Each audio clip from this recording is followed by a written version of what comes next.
Hello ladies and gentlemen, and welcome back into the studio. This episode of Sculpting Kronos is going to be a bit of a mixed bag of questions from you guys and of course explanation about what is going on screen.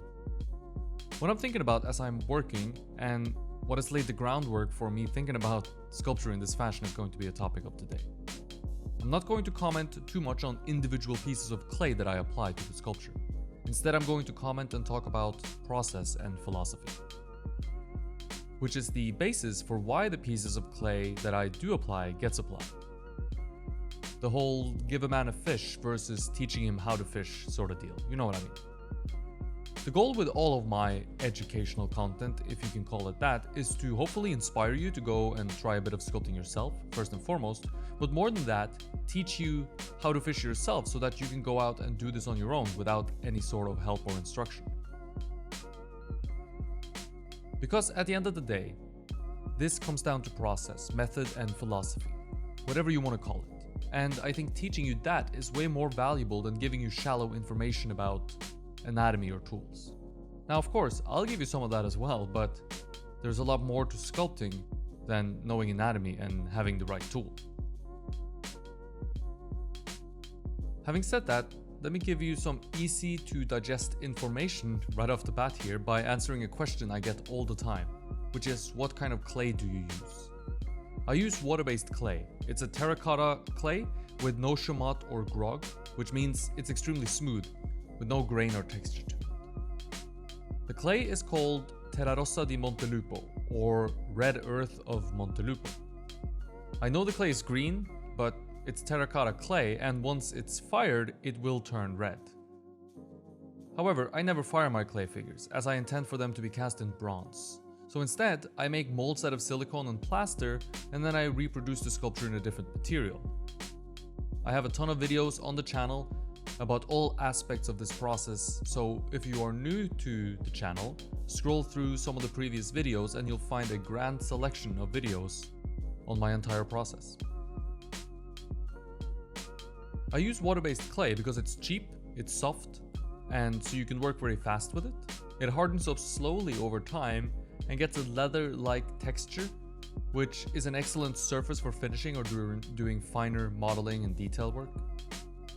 Now, I don't think there's anything wrong with working in oil-based clay, for example, and I use that sometimes too. But this terracotta water-based clay is easily available to me and it's very cheap as well. And I'm used to it, that's the most important thing. You can sculpt almost anything out of anything as long as you practice a bit with the material and get used to it. I'm used to water-based clay, and so I use water-based clay. At the moment, I have only really blocked in the torso. As you can see, there's no legs and the shoulders are barely even there. They're hardly blocked in. This comes back to my trust in the process that was taught to me at the Florence Academy of Art.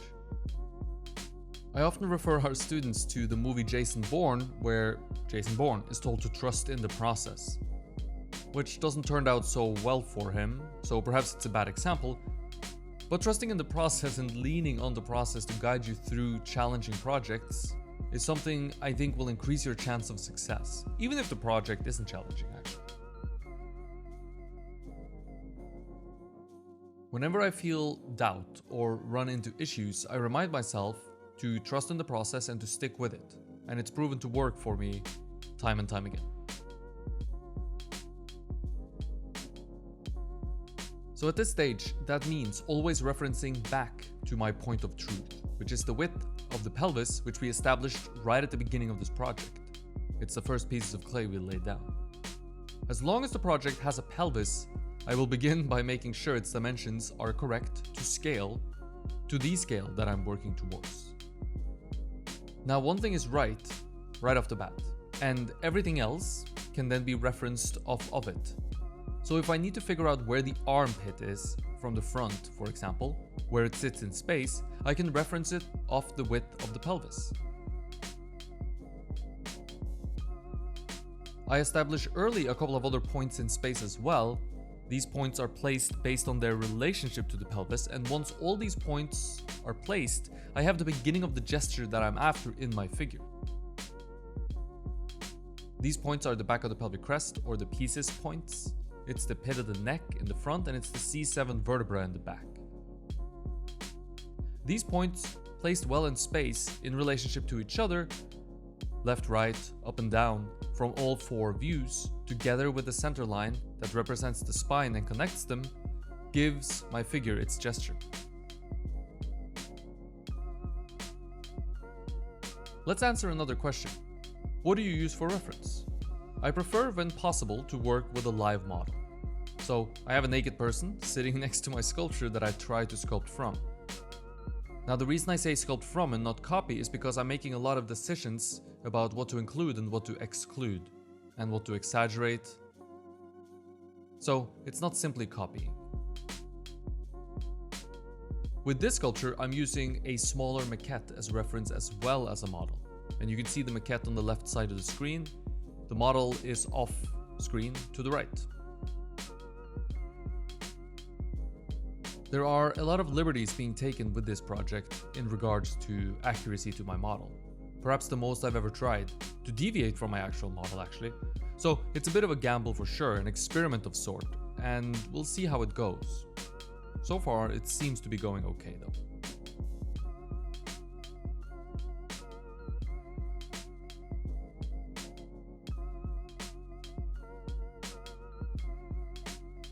Notice how throughout the video I keep rotating the sculpture and working from a different view quite often. I try to switch view about every 25 minutes or so. I prefer this as it forces me to build the figure up as a whole figure in the round and not just from one view. One view has information on it that I need once I arrive at the next view, and I know this and pay close attention to make sure that once I switch view, I'm well set up for working on that particular view. A good example is working from the back view, where I try to make sure I begin to develop information that exists inside the contours of my figure. The information once the sculpture turns to the side view is going to become contours, and so in order to know where the contours needs to be placed from the side view, I must work and develop them from the back view first. And this logic can be applied to all 4 views that I use and work from.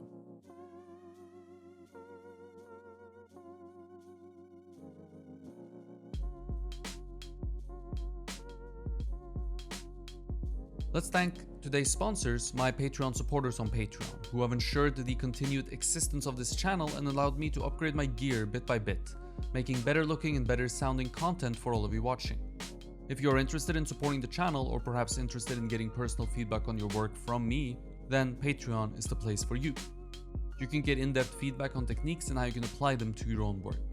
And anything sculpture related goes. We can talk about armature, supplies, mold making, anything you might need help with in your sculpting endeavors. So check it out, there's a link in the description below. And again, thank you so much to those of you who have given generously and supported me. It really means the world.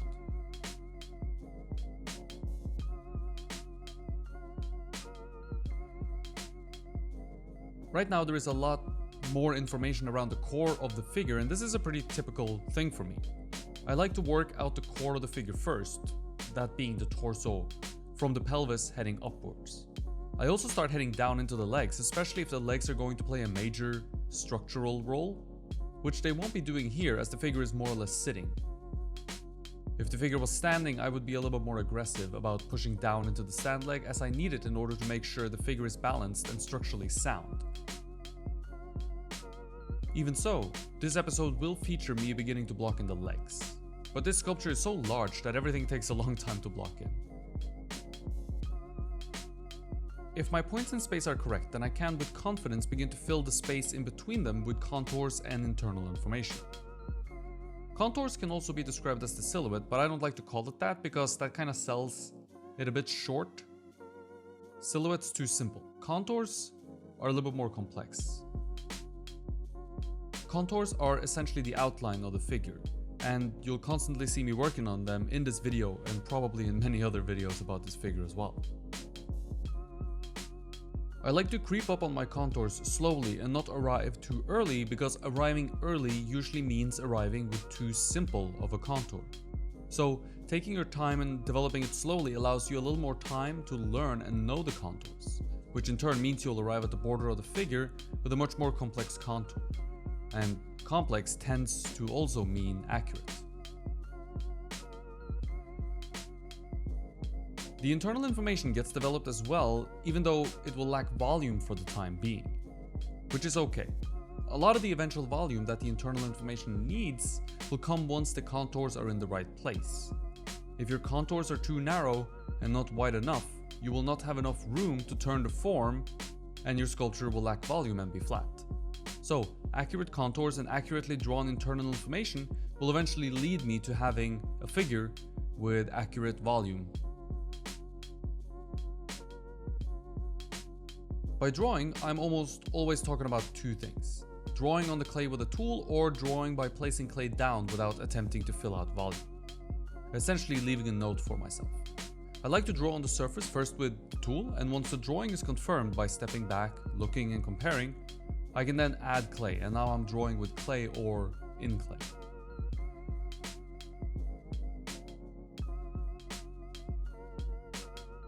In order to do so, I need to have something to draw on, of course, and this is why I begin with contours, so I have some widths to draw on. The internal information is then drawn on from the center line heading outwards towards the borders. The center line is unlikely to change. The borders are, however, very likely to change, so working from inside out serves me well here as well.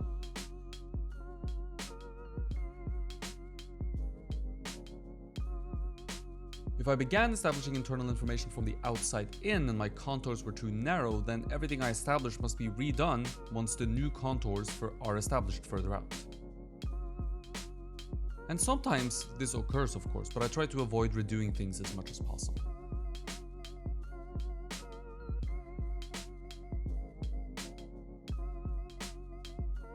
When looking for internal information, knowing what you are looking at helps a lot.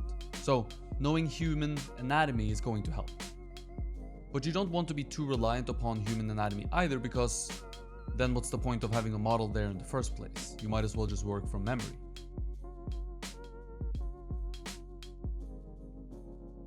You want to use what you know about anatomy to find the information on your reference or your model, for example, and then apply that to your sculpture using more or less the anatomy of the individual you are observing, not just anatomy in general. Try thinking of design as well while drawing out the internal information. There are no real rules for what makes for a good design, but there are plenty of things to avoid, things that make bad design. Too many repeating patterns, for example, or repeating shapes, simple shapes, awkward tangents. I personally try my best to look for shapes or adjust the shapes that I see a little, so they interlock with each other in a convincing fashion.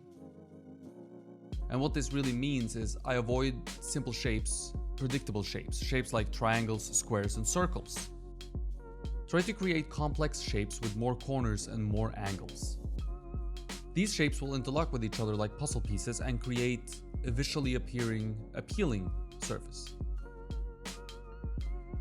What's amazing about observing a model from life is that if you look for it, you can almost always find it and justify your decision. A certain shape design, that is. Within reason, of course.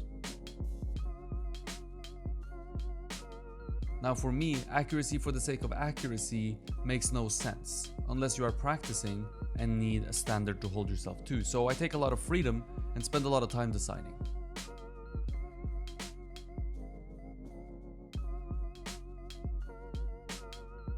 The entire process is planned to be flexible so that I have the opportunity to constantly improve my work.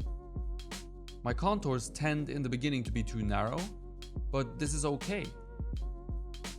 For example, as I discover where the shoulders are going to be placed, I can adjust and make my contours a little wider if I need to. If the figure seems too narrow from the side view or too thin, I can easily take the internal information established from the front and the back view and use it to place new contours, making the figure a little bit wider. I eliminate things that can be wrong about my sculpture one at a time, or I try to, so that I can focus on something else, or one thing at a time, while trusting in what I did earlier and before.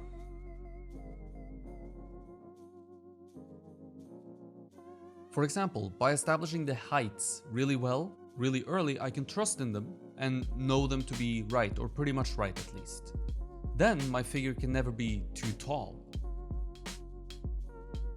If the figure seems too tall, that means it's too thin. And if the figure seems short, that means that it's too wide. So with the heights accurately placed, I can build the contours and fill the space in between the bony landmarks that dictate my heights. Get the contours accurate as far as angles and lengths are concerned, and then pull them out a little bit more to reach the overall width of my figure.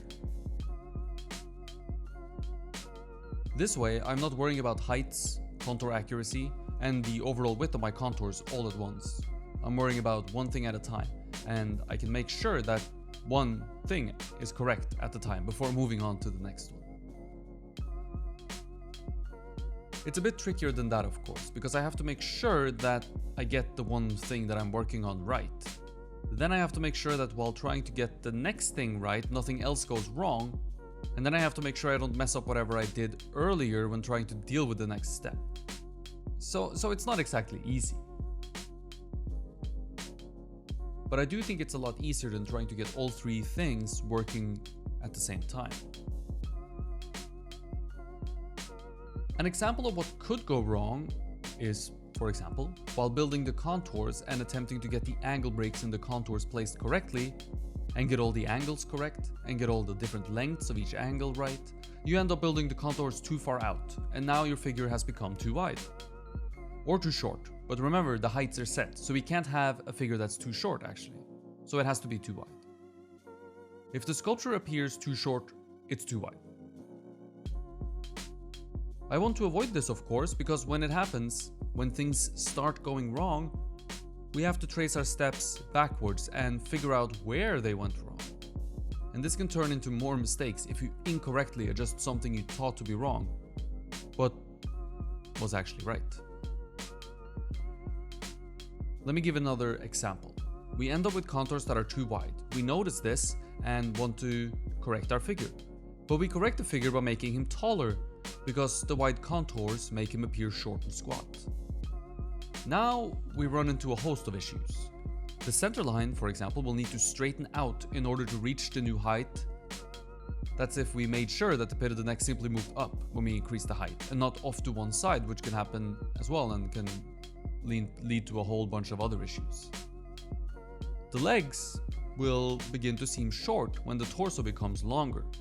How do you fix the length of the legs, especially if there's a wooden base underneath the feet? You don't have any room.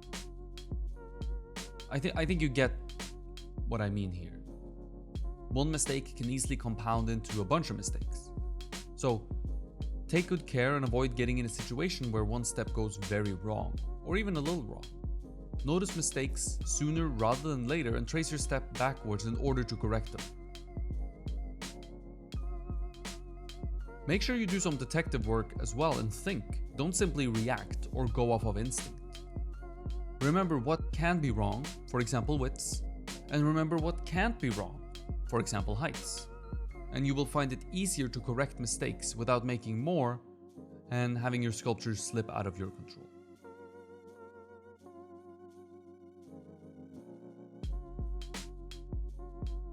Let's take a quick second to talk about my Patreon page. On there, you will find exclusive Patreon content, videos that you will only have access to if you are my supporter on Patreon. The first series we have embarked on is the Beginner's Guide to Figure Sculpture, where we cover how to sculpt a standing nude female figure in contrapposto in half life-size scale. I will cover everything from the armature, the sculpting, and eventually we'll do the mold making as well. One video is released on the first Thursday of every month. The video will be longer than what you're used to seeing here, at around 30 to 45 minutes long. And it's all going to be real-time footage, no time lapses, and I will do my best to use a very linear process with clearly defined steps, making it both easy to follow and hopefully a little easier to do on your own. Any patron pledging $5 or more will get access to the videos.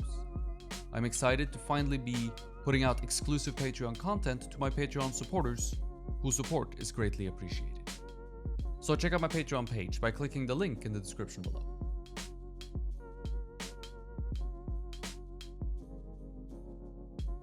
Let me answer another couple of questions, some easy ones. How much clay do you use to complete the sculpture? Now this obviously depends on the sculpture. I think this question was asked about a life-sized full figure I did 3 years ago while in school. And for that one I can't really remember exactly how much I used, because honestly I don't really pay attention to how much clay I use. The clay we use, water-based clay, is super cheap and it's easy for me to get a hold of, so I use it without worrying or thinking too much about it.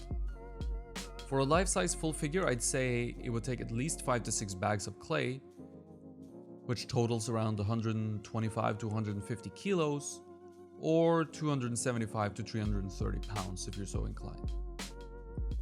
For this massive piece that we're working on today, with a big base that he's sitting on as well, I think I'm already at around 7 bags of clay, maybe even 8. And that's before the legs, arms, and head is added, and the figure is still too narrow. Not to mention another almost full figure sculpture as well, the female figure that Kronos will be devouring, so it's a lot of clay. And I really hope the armature can support it. Another easy question. My sculpture is cracking. Help, what do I do? Well, you have to make sure it doesn't dry out. Or if you want to fire your sculpture, you have to make sure there's nothing inside your sculpture so it can dry out without cracking. Now, if we're talking about sculpture the way that I do it, with an armature on the inside, with the intent of molding and casting it, you have to spray your sculpture with water, and you need to wrap the sculpture up well at the end of the day. I use a plastic bag, it works really well, and use more bags than you think, and wrap it up better than you think is necessary.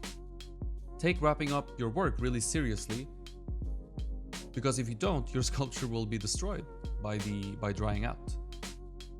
This sculpture here takes me about 30 minutes or so to wrap up, and I make sure I do it well because if I don't, I won't have a sculpture anymore. So I take those 30 minutes and that's okay. Pay attention also to the moisture levels in your clay as you are working. Spray it every now and then. Sometimes you need to spray more, sometimes less. This depends on the moisture in the air where you live, how hot it is, do you have air conditioning on, etc. There's a million factors to pay attention to. Thinner sections, if you have them, will dry out faster than thicker sections because thicker sections can hold more moisture than thinner sections. If you're working on the body and you have legs sculpted, perhaps cover the legs in plastic so they don't dry out while you don't work on them. The same for the arms. Also notice how I add clay to the figure. It's applied with a bit of force and I make sure that it's not a bunch of loose lumps, kind of loosely lumped together. It's properly stuck on there and integrated into the whole. A bunch of loosely applied pieces of clay can succumb to gravity, especially if you water the sculpture, which makes the clay a little bit slippy. If you water it too much, that is. And this has happened to people, and it's very sad to show up to work and find your sculpture fallen apart at the bottom of your base. So take care of your clay, spray the figure, bag it well, pay close attention to it as you work, and do not let any areas dry out or crack too much.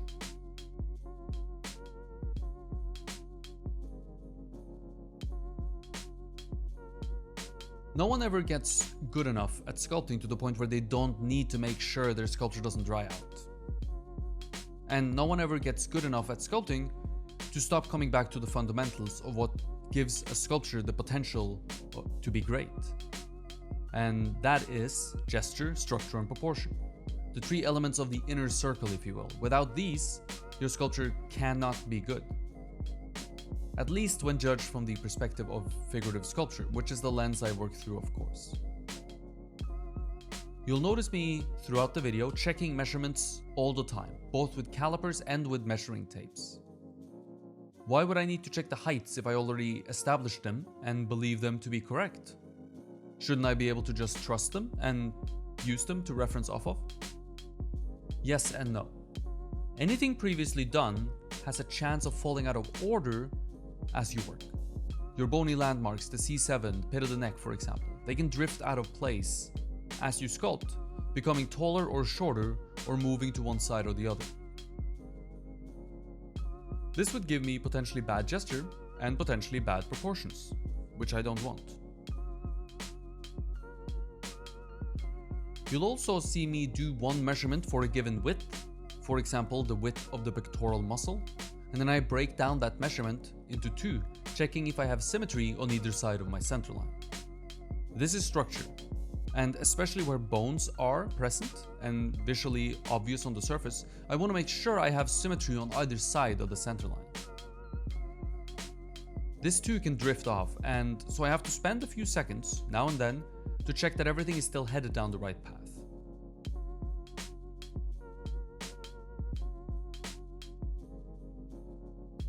You'll never be good enough to forget about the fundamentals. They must be attended to, even by the most experienced sculptor.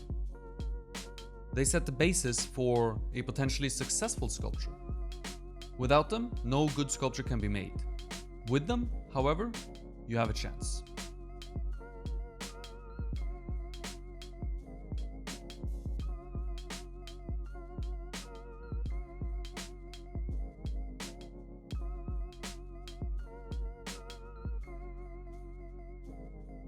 Thank you for watching. I hope you enjoyed the video, and if you did and want to learn sculpture from me, or just support the channel, then check out my Patreon page. It's in the description below. I put up a new video every Thursday, so stay tuned for a new video next week. Hit the subscribe button and the bell to be notified whenever a new video comes out, and if you enjoyed the video, click the like button and share it with your friends and family. It helps me out a lot. Thank you for watching, stay creative, and I hope to see you in the next one.